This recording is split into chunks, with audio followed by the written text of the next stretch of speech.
Water and nutrient regulation, the reality that is coming to American agriculture and maybe all of global agriculture. That's what we're covering in this episode of The Business of Agriculture. Before we hop into this awesome topic, I want to tell you about my friends over at AgView Solutions. AgView Solutions specializes in helping farmers with transition planning, cost of production, strategic growth, biz opportunity analysis, and just overall improvements to your farm or agribusiness's bottom line, acting as an advisor. The team at AgView Solutions is comprised of consultants who also farm and run multiple businesses. They get it. Check out their service at agviewsolutions.com. They help farms in 25 states as well as Canada. They even do workshops that are tailored for ag businesses. You can find out more at agviewsolutions.com. That's agviewsolutions.com. Hey there, welcome to another fantastic episode of The Business of Agriculture. Got a great one for you today because I got a great guest. He's a sharp dude. We just spent 30 minutes warming up here before we hit the record button. His name is Zach Smith. He's an Iowa farmer, an Iowa State graduate, an agronomy guy, and he's also an agricultural entrepreneur with a company called Stock Cropper. He's very active on social media. I've also seen and run into him at my friend Jason Mock's Field Day in Indiana. He's around, and he's a thinker, and he also is giving some news and some information that might be hard to hear, but it's what you need to hear. He's a cover crop guy. He's a forward-thinking guy, a regenerative guy, but he's also understands conventional agriculture. He worked in retail for a long, long time, agricultural retail, and he was a Pioneer seed dealer for, I think, 7 to 10 years is the number. He can give us that. But what we're talking about is the reality that's coming to agriculture. We're talking about nutrient regulation. I shot a video, you might remember, dear listeners and viewers. I was walking along my drainage ditch at my Indiana farm, and I said, where do you think this is all going to end up? And I was talking about the news and the reality, and also talking about the nutrients. Only about 35% of applied nitrogen actually gets into the plant. That means 2/3 of the nitrogen that you pay for volatilizes or leaches or ends up in the groundwater. This is a bad thing. Increasingly, the crosshairs are on agriculture because it is becoming evident that this nitrogen didn't just come from some homeowner down the road. It came from what we're sticking on our fields. You could say the same thing about phosphates. That started 30 years ago in the Lake Erie watershed with all the algal bloom in Lake Erie. And so who got the blame? Agriculture in North Ohio with phosphates getting into the water. So the point is we are going to face regulation. Can we be proactive? Can we address this? Or do we wait for the regulation that is most certainly going to come? And then how will you prepare and how will you be profitable? This is going to be an issue for everybody, not just the farmers. It's going to be an issue for everybody in agriculture. Zach, did I set this up the way you think I should set it up? That was perfect. Couldn't have done it better. Mm-hmm. You have been very vocal about this. You wouldn't have to be. In fact, some might say you're cutting your own throat. You farm about 12 or 1,500 acres in North Iowa. You're not some tree-hugging organic zealot. You're just out here saying, hey, we got a real problem. Too much tillage, too much erosion, too much applied nutrients, and it ends up in the Raccoon River, which goes through Des Moines. I started pointing this out. A medical doctor who is running for office in the state of Iowa had videos out there, and he talked about nitrate levels in the Raccoon River watershed that are like 3, 4, 6 times what the EPA would allow. And you say, well, the EPA numbers are a little bit screwy. Okay, well, whatever. Now we're splitting hairs. It's a problem. We got a problem. Yeah, we've got a problem, and the industries, I come from, a farming background and a retail background, but, my education was agronomy at Iowa State. And when you look at the principles of what we're applying to the landscape and how we're farming, it's not like some sort of like big mystery why this is happening. We're doing all the things that I learned in agronomy 114 in the first three weeks of school on why we have an issue. So we don't need more studies to understand the phenomenon that's happening here.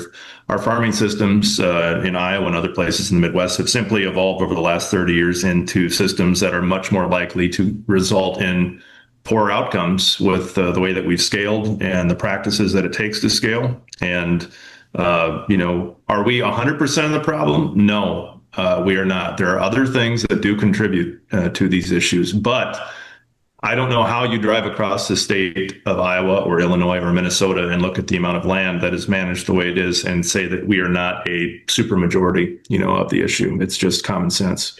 So you did a recording with our friend Shay Folk with AgView Solutions and their show called the AgView Pitch, which, by the way, AgView Solutions is a sponsor of this show, and we appreciate them. I've spoken to their audience at their big executive conference they do for agriculture every year, and I've spoken to that. You were on his show, and you pointed out a few of these things. First off, you said, pretending that we're not the problem. And you also shot another video and you put it out there on your channel, and it was, please, for the love of God, farmers, stop pretending that it's the golf course down the road or the homeowner with a half acre of lawn that they treat that is causing these issues. It's a cute thing. I get it. I mean, I've been guilty of saying that myself. Hey, they said the Chesapeake Bay was all full of phosphates because of the chicken litter. But what about the homeowners? Have Kimlawn come out and spray their yards.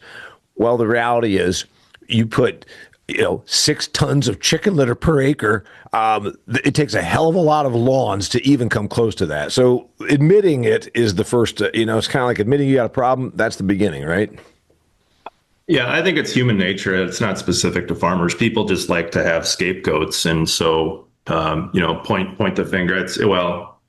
Deny and deflect is it seems to become an American strategy, throughout all of culture, right? And so I get really tired of hearing it, because when you do the math and you carry the 9, it doesn't take a lot of math to figure out that if we have 750,000 acres of lawns versus 23 million acres of crop ground, I did the math in that video, and it's like somewhere rough math of like 15,000 pounds an acre of lawn fertilizer somebody'd have to be putting on, the acres that it gets applied to end up with the amount of nitrate that we have going into the river. So so let's go ahead and talk about the problem. The problem is largely nitrogen. I've mentioned phosphates also, and you can get into both of them. You're the agronomy guy here. I'm not. But the first answer is it's coming from agriculture. And the sooner we accept, admit, as opposed to, as you said, deny and deflect. Okay, does the homeowner down the road go out and put some fertilizer on? Yes, but you used the example in your video, 15,000 pounds of Scott's turf builder or whatever the stuff is would be the equivalent. They'd have to be putting on. Well, no homeowner is putting on 15,000 pounds of Scott's turf builder they bought at Home Depot. The problem is nutrients getting into the water, and it squarely does come back to agriculture. It does. And that's just the period. Mm-hmm. Yeah. So, in my opinion, where a lot of this is coming from is just the fact that we've shifted nutrient applications further back into convenient windows of time for us to get them done. So specifically fall applications, things like manure, animal manures, which we have a wider window to do that. And so that's why it happens in the fall. So we're putting, large loads of nutrients out, some stable, some unstable, ready to move, in the environment. But we're doing that sometimes, anywhere between 6 to 9 months ahead of when a crop is actually going to uptake it in the month of June. And then you couple that with things like fall applications of anhydrous ammonia, which have increased over the last 10 years as operations scale and have to rely more on custom applications from a co-op. Here in northern Iowa, after a record ruckus about nitrate levels in the Des Moines River last summer and the Raccoon and the water treatment plant, some of the locations, the co-op locations, were up 30 to 40% on their fall tons of what they actually hit the ground this fall versus the previous fall.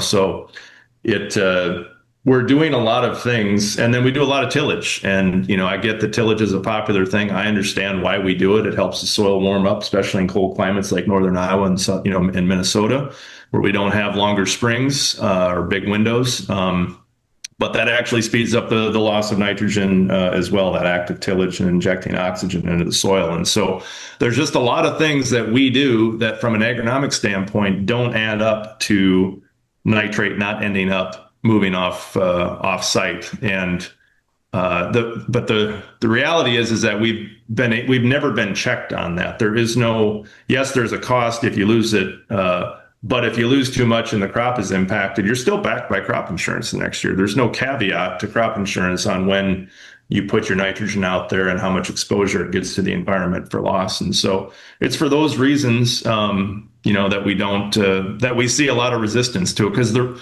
changing this is an incredibly hard endeavor that I'm sure we're going to get into. So. Yeah, so I'm writing down some notes here. So first off, the problem is that we are getting these nutrients. So again, if you work in this industry, and this is why I told Zach before we hit the record button, and yesterday when we were doing a prep call 2 days ago, I said, remember, let's always make it about the business because everyone is impacted. You might be saying, Damian, I'm a cranberry grower in Wisconsin. This has nothing to do with me. Au contraire. I believe this is going to impact every corner of agriculture. Is it going to impact broad acre? Absolutely. You've heard Zach mention a number of times places like Minnesota, Northern Iowa, Illinois, whatever, because we're both Midwest guys. But it's going to happen everywhere because I believe that water regulation is coming. I shot it in another episode that you either are going to see or you already did see, that I think that the regulation that's coming to agriculture is going to absolutely zone in on water, our overusage of it, our lack of, shall I say, judicious utilization of our resource of water, and then obviously the water purity. And again, you can bury your head in the sand, or you can be denying, like Zach just talked about, and say, well, screw them people. It's not your water. It's everyone's. And that's where I think the big deal is going to be. We didn't like waters of the United States, the WOTUS legislation that was going to come out a decade or so ago from EPA. Well, when you're putting massive amounts of nutrients into the drainage ditch that then goes to the creek, that then goes to the river, that then goes to the lake, it's not just something that is you. It's now everyone downstream, and it's going to be a big deal. So the problem is real. You mentioned manure. Let's go through the three things that cause this, and then what we see coming in way of future regulation. Zach, the problem first off is we're putting too much stuff out there. I talked about synthetic when I was walking along my drainage ditch. I learned from my friend Kelly Garrett with Extreme Ag that 2/3 of applied nitrogen never gets in the plant. So why would you be bothered that you're going to have to face regulation to reduce it if you're spending the money and it ain't going in the plant anyhow? It seems to me that it's a win. It is, except from a logistical standpoint, it's not, because when you do this in what some would deem the agronomically correct way, it means you put it into a really tight window. So, a corn plant doesn't need more than probably 30 to 40 pounds of nitrogen to get from being a seed to knee high, which usually happens by the 10th of June.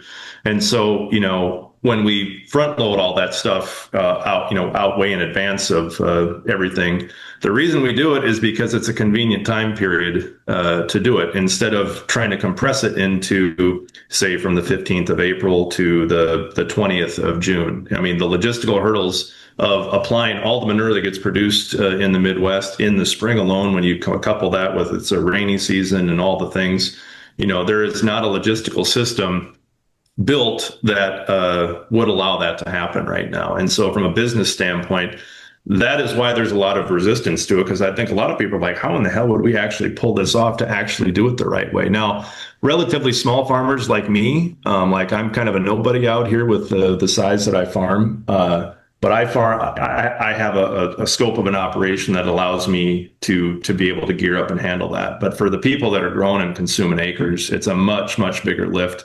If you're trying to farm 20,000 acres, to figure out how to do this with quality help, the logistics of all of it, and just the sheer math of what has to get applied. So, all right. So that being said, all right. So the reason we have the problem is we are putting on synthetic fertility when it's convenient versus when the plant needs it, because like you said, all crops, and you've used corn as an example because you're an Iowa guy, but it could be every crop has nutrient demand throughout its life cycle, and what we tend to do is front load it. We'll put it out there because it's easy for us to do it. And you just mentioned fall application of nitrogen, putting this stuff out there in October when it's not required until sometime in June.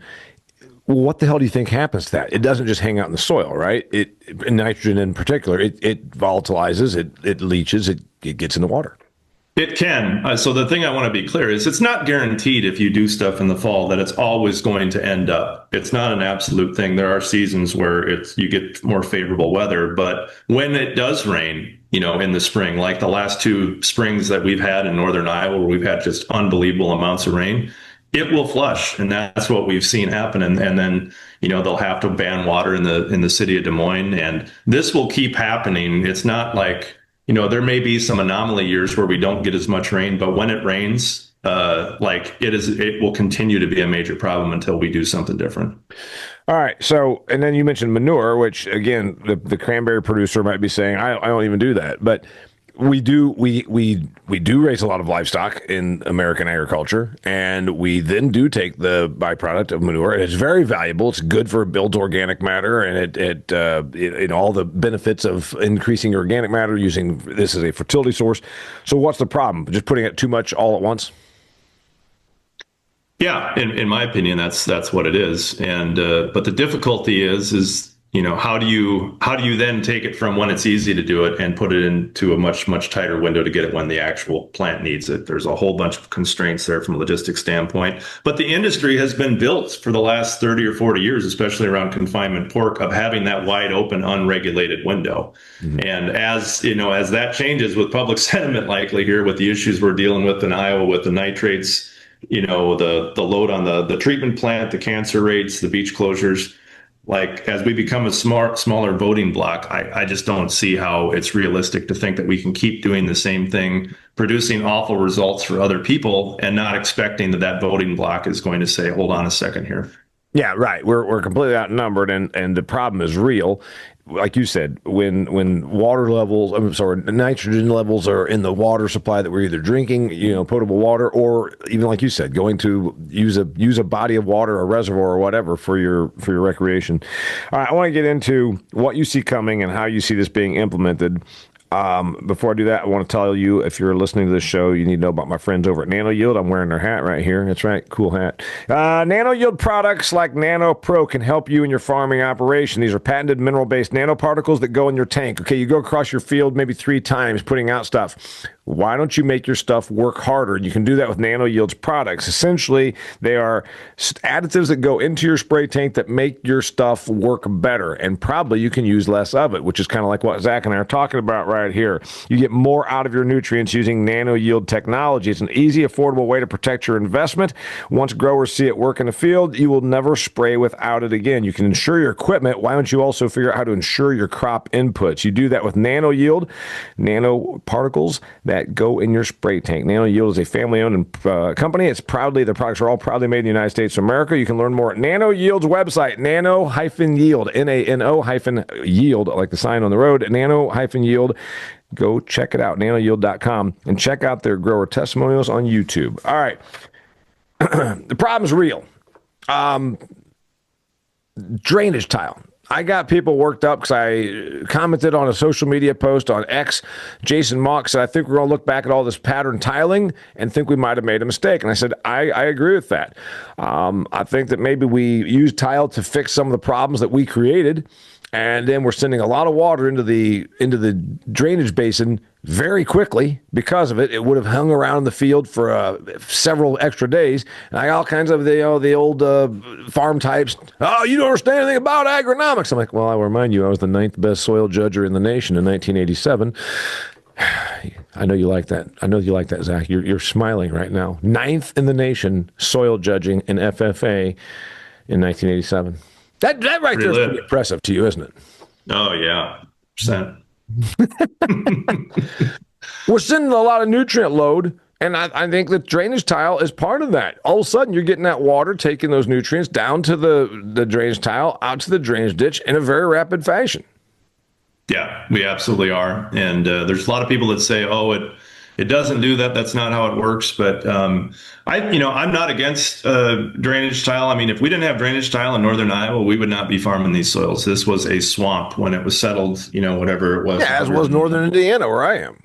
Yeah. So, there's a reason we did it. The problem is how we treat tile as a tool, where we tile things and then we do a lot of other things that, because it more quickly gets rid of the water, we apply things in a fashion where the bad outcomes like nitrogen getting in the water are just increased by the tile. So, my opinion is that if we're going to have tile drainage, there should be some parameters around what you can do. If you want to have the benefit to get rid of water quickly, there should be foresight into when you apply nutrients that are more or less likely based off of the timing to enter that tile, which goes into the river, which creates, the public backlash, not only public backlash, but our own loss. Like, as a business person, like, that's the thing that gets me is like, this is just good business. This isn't like saving the world. It's like, geez, I mean, you got X amount of dollars an acre. The idea is to get it into a crop. Why would you do stuff where you're going to lose maybe 33 or whatever percent that is? I mean, in what world does that make any effing sense? Yeah. None. Yeah, that's where, I mean, I'm not a pro-regulation guy, but of all things, we're talking about reduction of spend and not losing yield by being forced to do this the right way and preventing that loss. I mean, it's like going to Macy's and saying, "Hey, right now you got a shoplifting problem. We're going to make it so you don't have a shoplifting problem." Why would you be opposed to that, right? Why would you oppose the loss?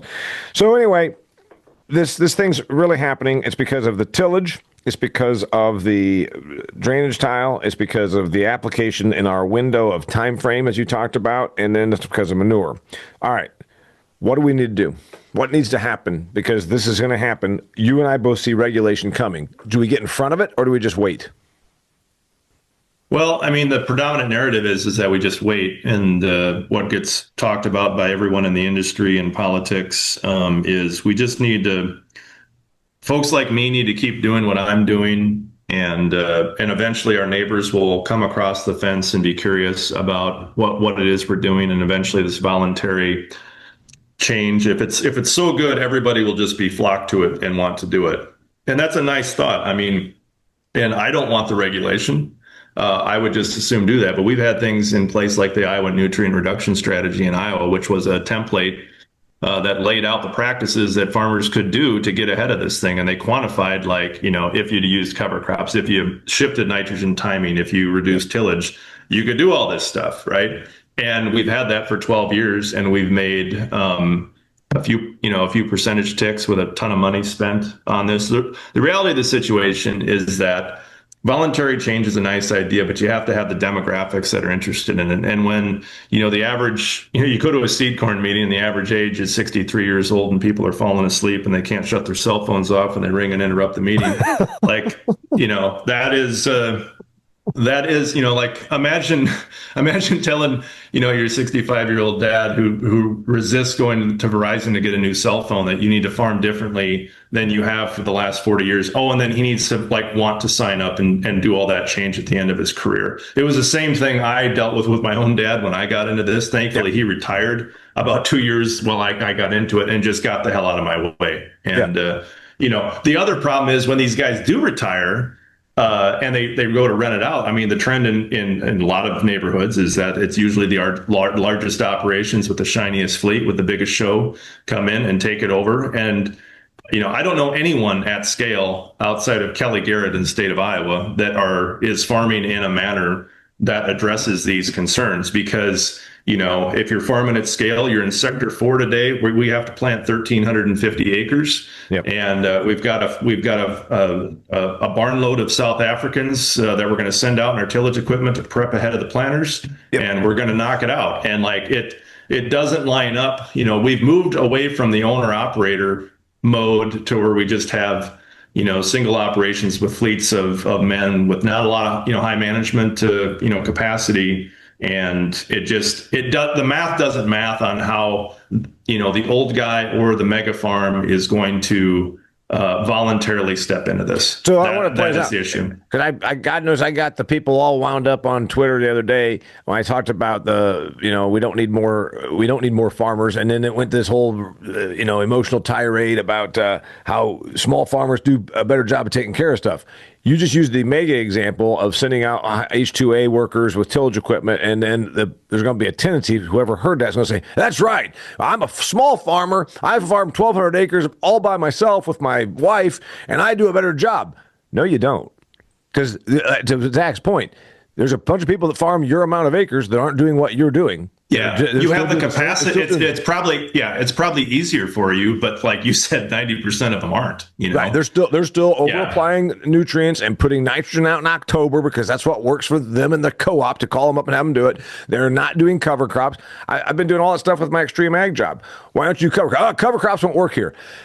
I find it amusing.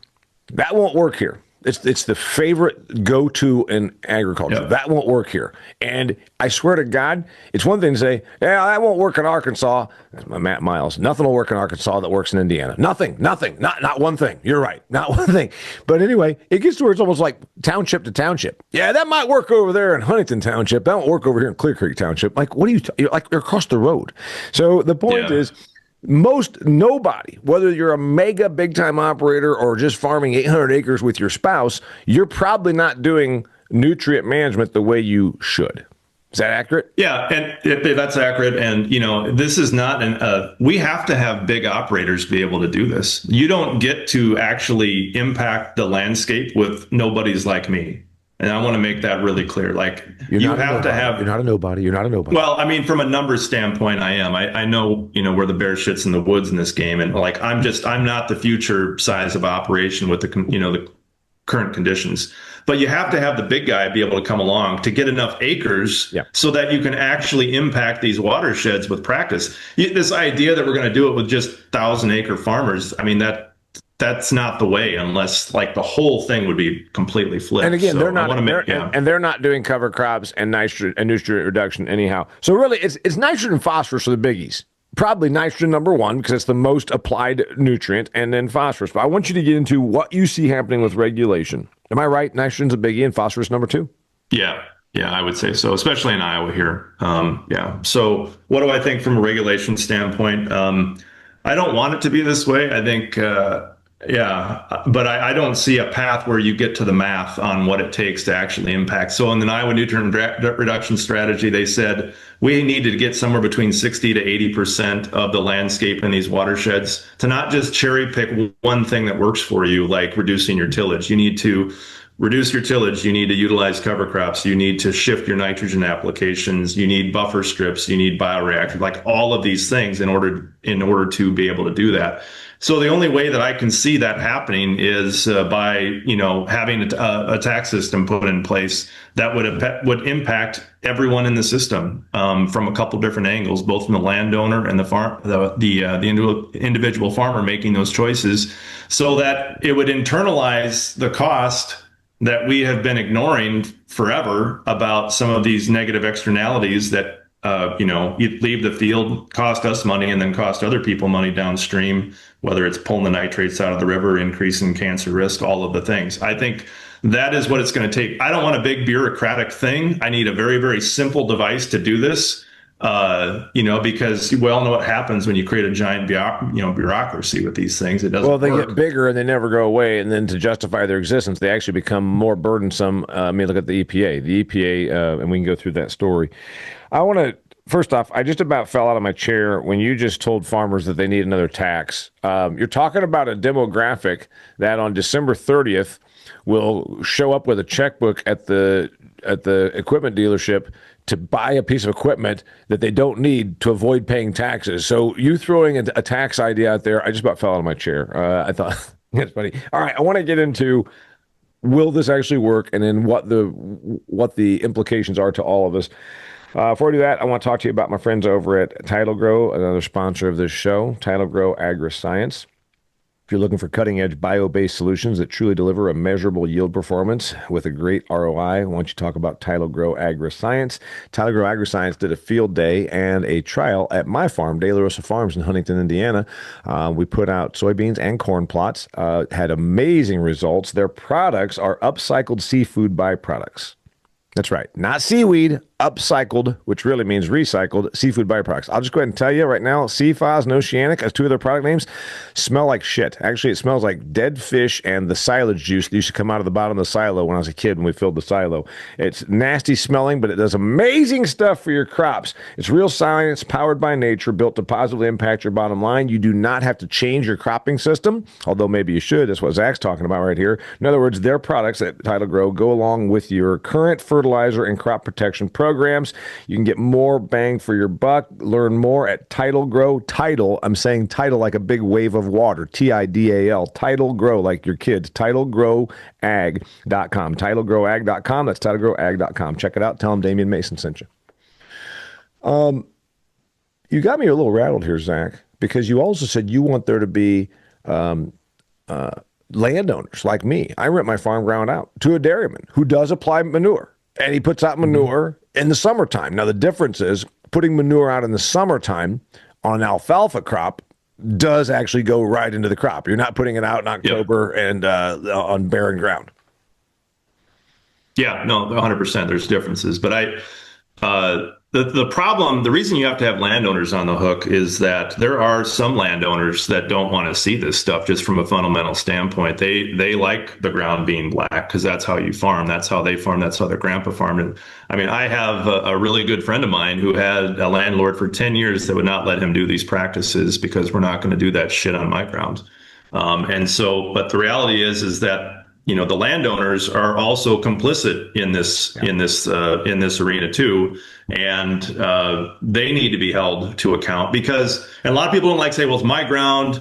Screw you if you're going to tell me how to farm. I'm going to do what I want. Well, you're right. Technically, that's the case, but it just goes to show. I think in this business we have such a short-term, me-first mindset. Like from a generational standpoint, like we've been degrading these systems for the last 150 years ever since now there's always going to be some level of degradation when you do agriculture, like it just is part of it, but we've done it at an accelerated rate. Yeah. And I think, if we think about future generations, it's asinine to me to not think about the ability to continue to produce food. I went to the university at Iowa State and like Agronomy 260 with Lee Burris, we talked about why did civilizations collapse? And it's because when the agriculture collapsed because of exactly the stuff that we're talking about here today. Is that going to be tomorrow? No, it's not going to be tomorrow. Is that going to be 20 years from now?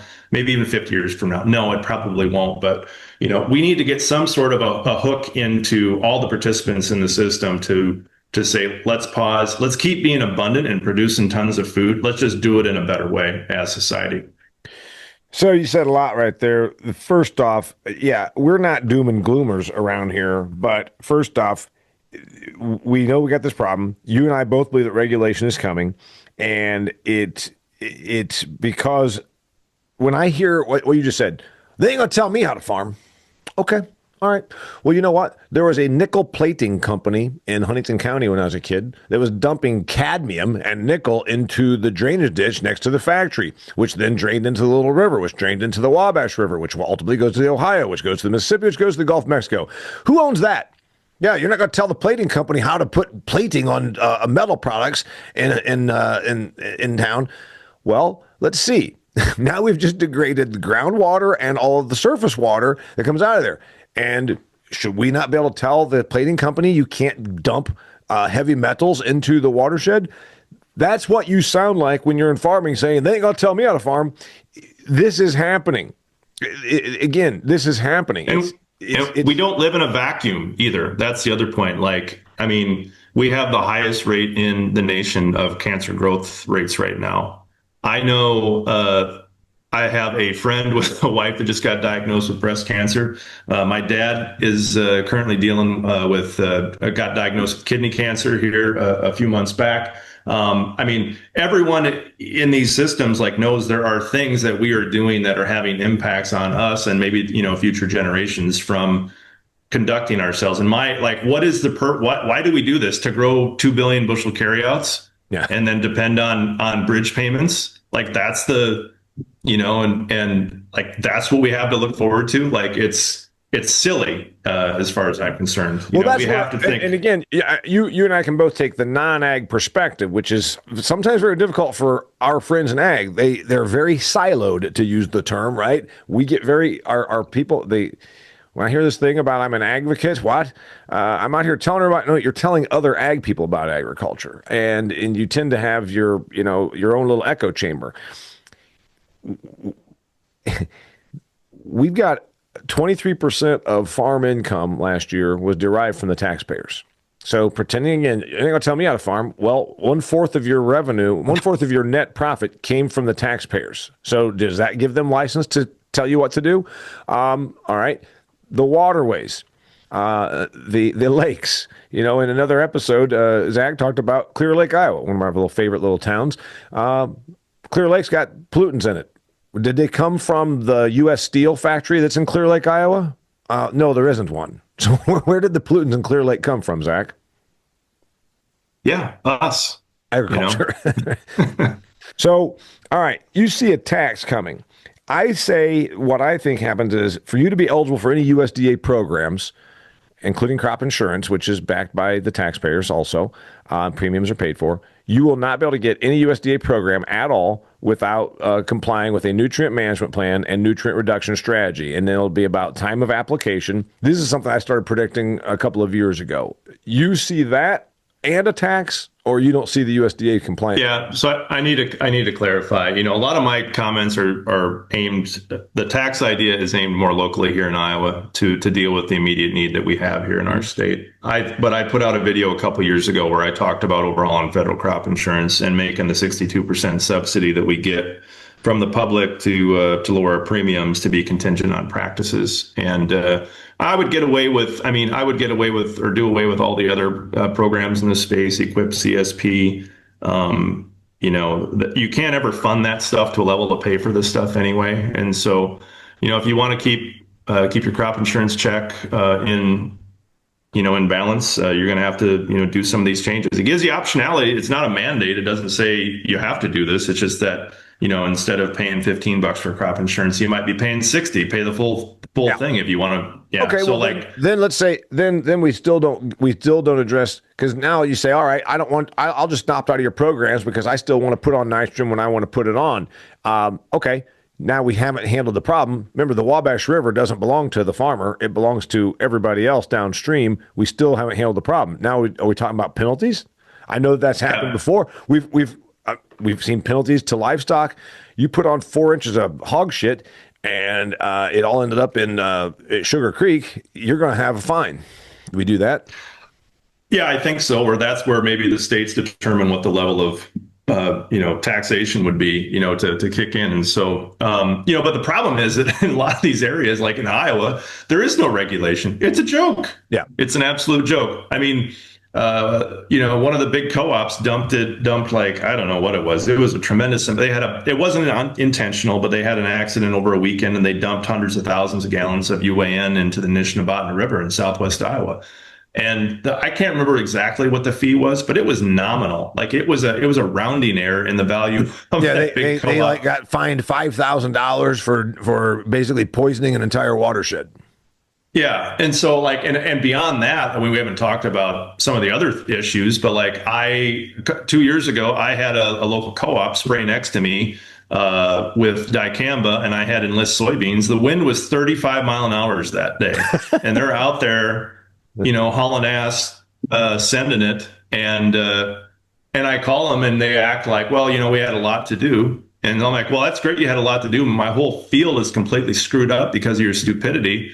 And I'm like, you can't keep doing it. And I called IDOLs. I turned them in and thinking, well, I'm going to teach them a lesson here. They're not going to do that again. Well, the IDOLs guy came out and talked to me. He's like, well, the reality is there's really not a lot of teeth in this thing and I'll turn it in, but it's most likely, even if they do get a fine, it might be a couple $100 or something, what that accounts to. So the industry has set themselves up. I mean, they're very, very well positioned to keep any of these things that we're talking about in check very quickly, to just keep the show going, but I mean, so people say, well, why do you care about all this stuff? It's just for I will have grandchildren here probably in the next 5 to Yeah, 10 the years. point, I want to throw this out there, Zach, because you can say, well, why would a farmer be wanting to regulate himself? Well, first off, you're already doing it right. So the regulation is not going to impact you. No, hold on. I want to stop you there. I'm doing some things right. I can do better myself. I think anyone who is in this conservation space, a lot of times they're holier than thou and say that they can't. Oh, we're doing it perfectly. That's bullshit. Okay, there's a lot of ways for everybody to improve. It's a really dangerous thing to think we've arrived, right? And so,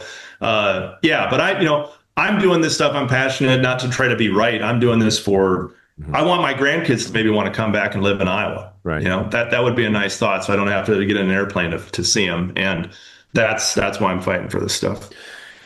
Well, and let's be honest here, and I get some of my farm people get mad at me when I tell them there's a lot of I'm the steward of the land. We had Lance Peterson on here a few weeks ago, and God, he's a handful, and he has a man bun. But anyway. He's big on this erosion. It's like, oh yes, I'm driving through southern Minnesota, and you're all such stewards of the land that your soil is blowing. Your $15,000 an acre farm ground just blew across the road because they're all telling it. So pretending that you don't need regulation because you're such good stewards is a bullshit lie you're telling yourself. Again, why are there these nitrogen levels? So the example I've used, Zach. 1 year ago, I was booked to speak in western Nebraska about the nitrogen issue and about the pending regulation and what we need to do to address this as an industry.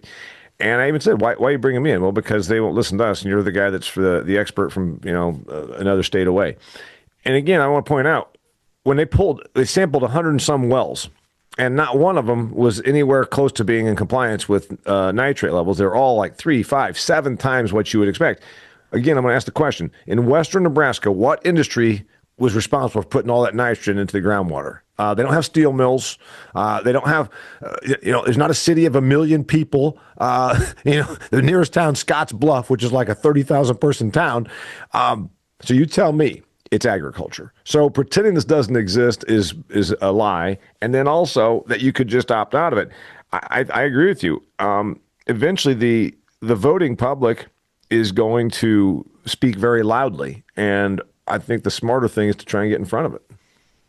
Yeah, and I would much rather have a seat at the table, because I've gone to some of these water quality meetings to try to be proactive about this stuff. And when you're in the room and you listen to some of the ideas these folks have, if you think what I'm saying is batshit crazy, wait till you hear what those folks' idea and how out to left field some of those concepts of what should be happening out here. So there's a lot of people in this business at my level at the farm gate, in retail, the people that work for all the big companies that I've sat in boardrooms with in my previous life. They're very, very smart people. They all know this is the reality of things. It's just having the courage to say this stuff out loud and be willing to lead and do something about it. That's the issue.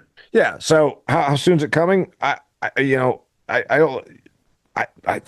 recording this in early 2026. I think it's coming by next year.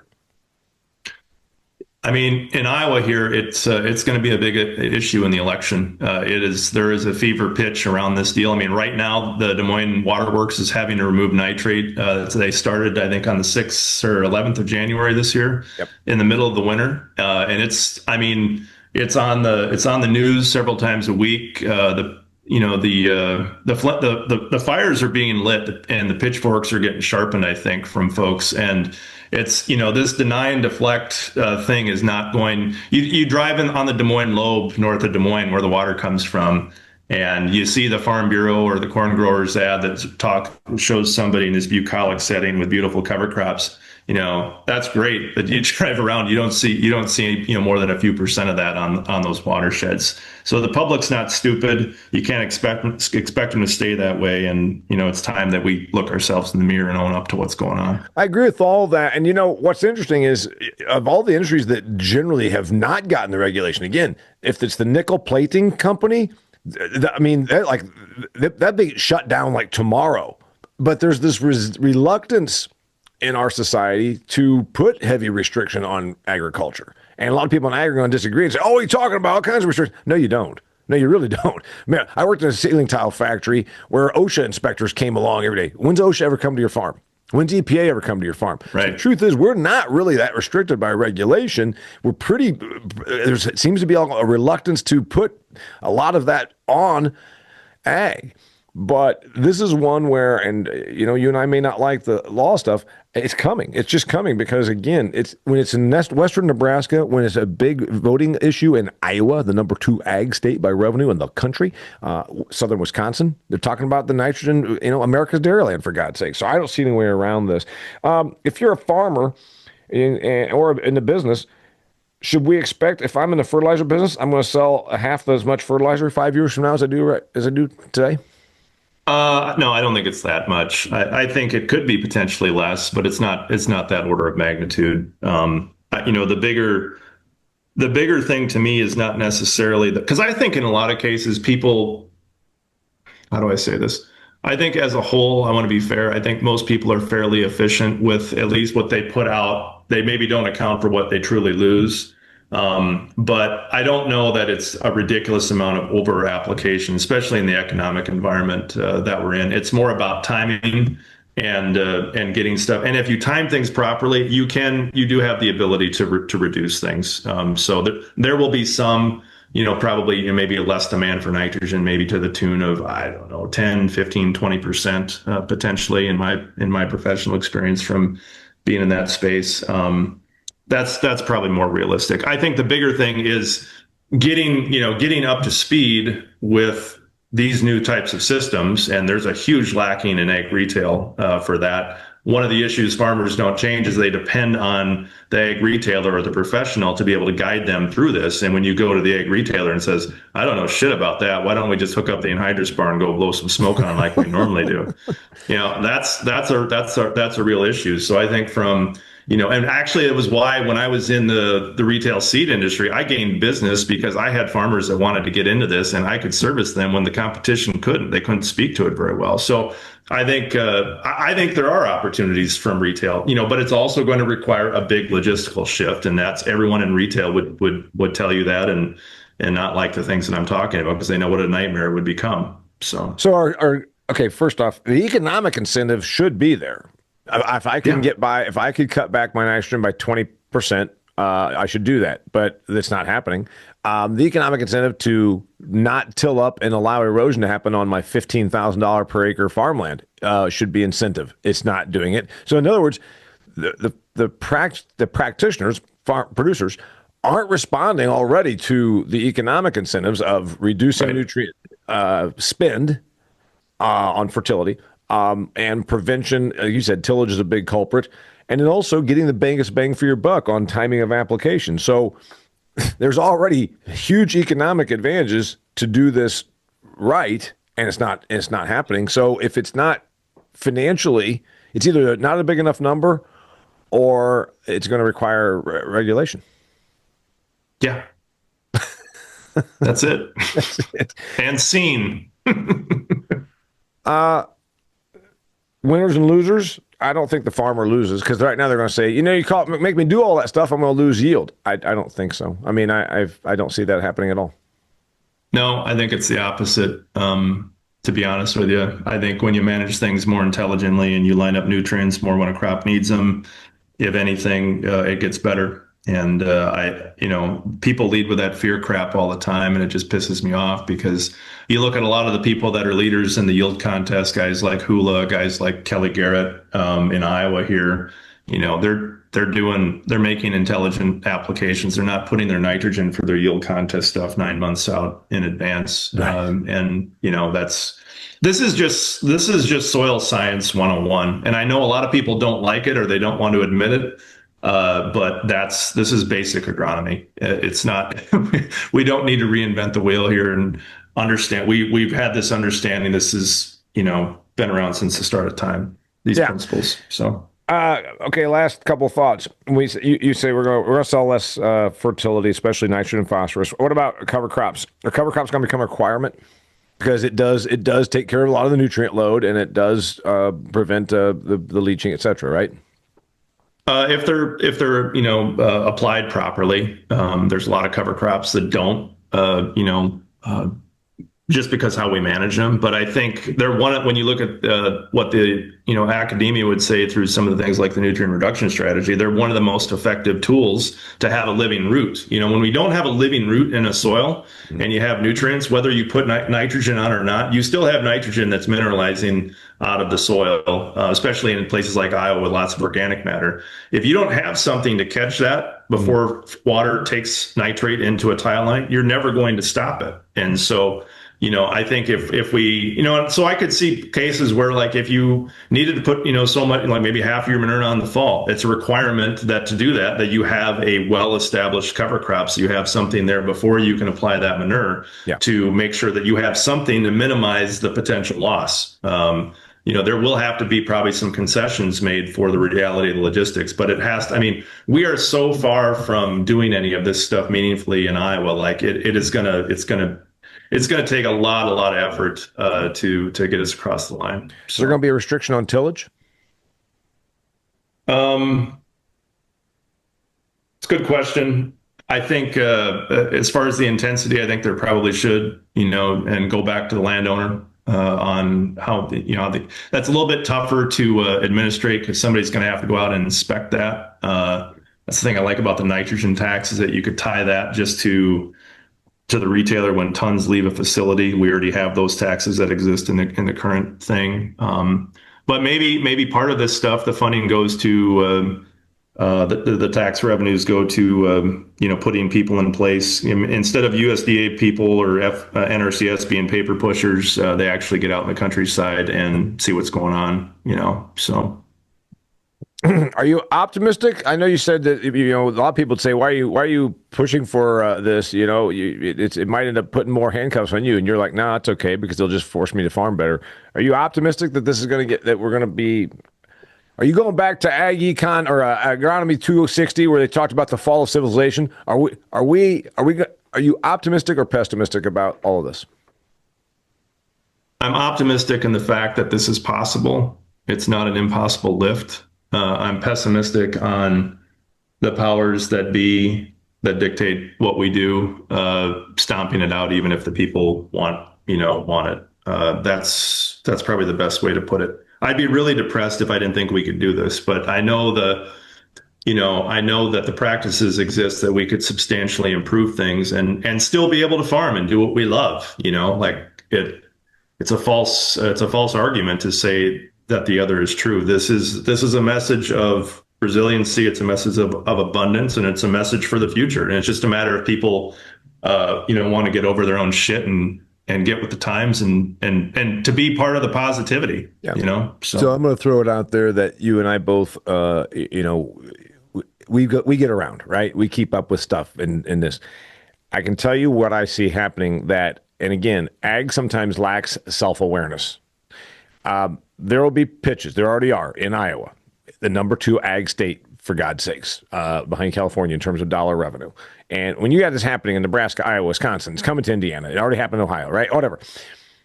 What I see happening is the industry groups, from Farm Bureau to the Corn Growers Association to the American Soybean Association, name them all the biggies, right? Maybe even the dairy, the national pork producers are going to come out and talk about how terrible this is that you're putting these restrictions on agriculture. And I want to warn you that how terrible that will look. This is like coming out and saying, we don't need regulation that, it's a criminal act to beat your kids.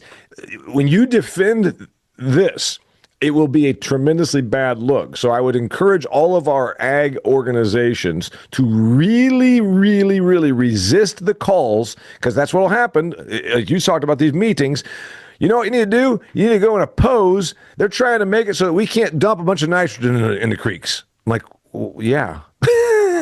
That's what I'm concerned about. I'm concerned about our professional organizations are going to come out vehemently against any regulation, and it's going to be a very, very bad look to those taxpayers that are giving you those subsidies. 100% it will. Yeah, agreed. And you and I both think that's what's going to happen. I know. Yeah, that's what will happen. I mean, you can already tell in Iowa that the propaganda machine is ramping up to defend it, and the status quo, that is, instead of, taking a position of leadership. And the reality is with these industry groups, to be fair to them, they are grassroots driven on their policy. Farm Bureau and corn growers, it starts with, localized roundtables. Yeah. And then for them to advance stuff, it has to pass up through the chain. But the reality is the demographics of the people that make that up are not the folks that watch change for everything that we talked about earlier in this podcast. The 65-year-old that doesn't know how to shut his phone off in a meeting, that shows up at everything to say at the local diner to dip and bitch and say, they ain't gonna tell me how to grow corn. Yeah. So it's a big upward push. I'm probably, insane for even talking about it. But I know that there's other people out there that understand this stuff, and they maybe don't have the agency that I do. And the fact that I'm independent, I don't have a bunch of customers that I have to worry about pissing off anymore in my life. And, I'm lucky in that fashion, but I know there's other people out there that agree, and I would encourage them to start saying the same things, because we need this leadership within agriculture. That's my ask. So if you don't have to agree with everything, but you have to probably agree with that, at least, that we need to have intelligent people coming from within with intelligent ideas to deal with the future of this. So and admitting that it really is a problem. His name is Zach Smith. He's an agricultural entrepreneur with a company called Stock Cropper. He's a northern Iowa farmer. If you want to find him, he's active on social media, but it's called the Stock Cropper, right? Yeah. So if you want to see Stock Cropper, you can go to YouTube or Facebook. Follow me there. And if you want to follow me on X, you can search the Stock Cropper, but it's under my @ symbol is @Zebulus Prime is the moniker that I go by on that. So his name's Zach. My name's Damian. We're talking about a real issue, water and nutrient regulation, the reality coming to agriculture, and how you can prepare. I think that you can do the thing where you just deny and deflect like Zach talked about, but it ain't going to help. We both see this happening, and we can navigate this. We can navigate this successfully. Thanks for being here. Till next time, share this with somebody that can benefit from it. Remember my sponsors, and also remember 430 some odd episodes available on YouTube, Acres TV, and wherever you get your audio from. Really appreciate you being an audience. We are in year number 9 of the Business of Agriculture. So thank you for tuning in. Till next time. Thank you for tuning in to this episode of the Business of Agriculture, brought to you by my friends at AgView Solutions. I told you up front about AgView Solutions. They're an advisory group for agriculture professionals that can help you in your agricultural business, in your farming operation. Maybe it's transition planning, analyzing your cost of production, strategic growth initiatives, discovering business opportunities and ferreting them out, overall improvements to your farm and your agricultural business. That's what they do as advisors. The team at AgView Solutions is comprised of consultants who also farm and run multiple businesses. They get it. You can check out their services at agviewsolutions.com. They help farming operations in 25 states as well as Canada. agviewsolutions.com. Check it out.